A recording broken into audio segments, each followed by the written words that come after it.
Ouvrez grand les oreilles et laissez-vous bercer par cette histoire que je vais vous conter. Le conte du jour s'appelle Le conte des trois souhaits de Jeanne-Marie Le Prince de Beaumont. Il était une fois un homme qui n'était pas fort riche.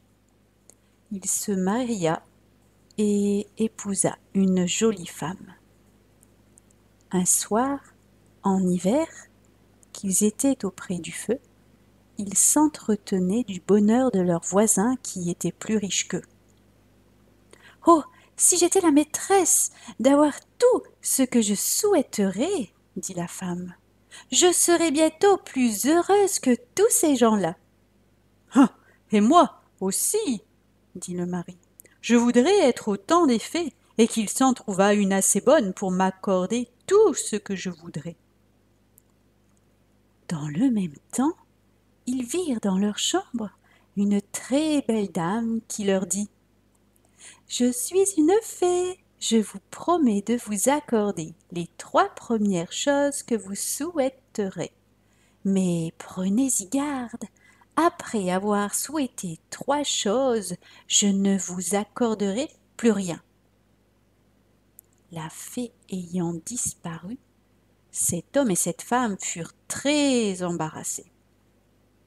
« Pour moi, dit la femme, si je suis la maîtresse, je sais bien ce que je souhaiterais. Je ne souhaite pas encore, mais il me semble qu'il n'y a rien de si bon que d'être belle, riche et de qualité. » « Mais, répondit le mari, avec ces choses, on peut être malade, chagrin, on peut mourir jeune. Il serait plus sage de souhaiter de la santé, de la joie et une longue vie. » « Et à quoi servirait une longue vie si l'on était pauvre, dit la femme. Cela ne servirait qu'à être malheureux plus longtemps.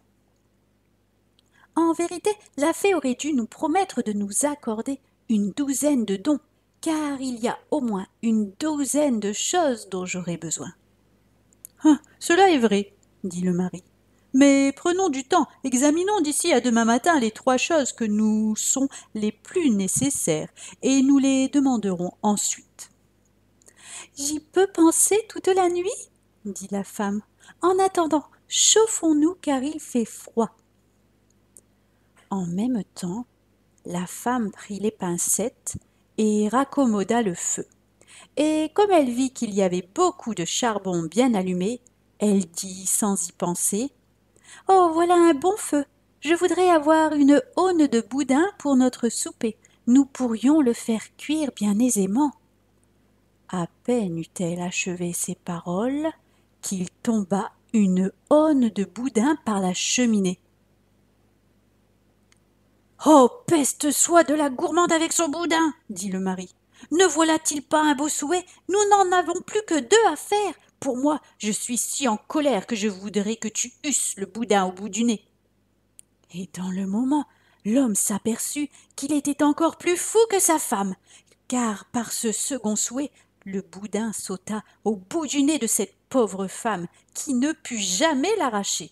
« Oh, que je suis malheureuse !» s'écria-t-elle. « Tu es méchant d'avoir souhaité ce boudin au bout de mon nez. »« Oh, je te jure, ma chère femme, que je n'y pensais pas, » répondit le mari. « Mais que ferons-nous ? Je vais souhaiter de grandes richesses et je te ferai un étui d'or pour cacher ce boudin. »« Gardez-vous-en bien, » reprit la femme, « car je me tuerais s'il fallait vivre avec ce boudin qui est à mon nez. Croyez-moi, il nous reste un souhait à faire. Laissez-le-moi ou je vais me jeter par la fenêtre. » En disant ces paroles, elle courut ouvrir la fenêtre et son mari, qui l'aima, lui cria « Arrête, ma chère femme, je te donne la permission de souhaiter tout ce que tu voudras. »« Eh bien, dit la femme, je souhaite que ce boudin tombe par terre. » Et dans le moment, le boudin tomba, et la femme, qui avait de l'esprit, dit à son mari « Oh, la fée s'est moquée de nous, et elle a eu raison. Peut-être aurions-nous été plus malheureux, étant riches que nous ne le sommes à présent. Crois-moi, mon ami, ne souhaitons rien, et prenons les choses comme il plaira à Dieu de nous les envoyer.